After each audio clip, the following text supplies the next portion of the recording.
2 minute, अगर नहीं होता फिर अगर उसके घर वाले भी प्यार दे देते ना, ना उसको ना ना ना प्यार ना, दे 2 मिनट, देते 2 ना, वो मिनट, बच्ची 2 कभी। Minute, 2 minute, 2 minute. मेरी सोच का पैमाना अलग है, आपका अलग है। सिस्टर जायरा का अलग होगा, जी जी। मानूर का अलग होगा।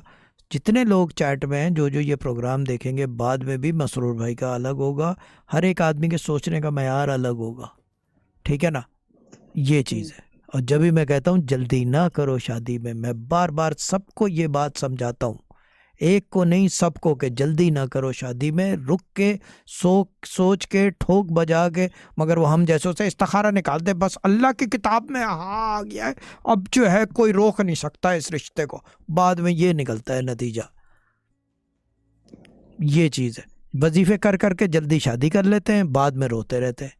ये नॉर्मल है ये, और ये this is in the norms the days. हमारा राइट और रॉन्ग बज वाली सरकार, ये चीज़ है। लेकिन जहाँ तक बच्चे की बात है, मेरी सोच मुताबिकत नहीं करती इस मामले में।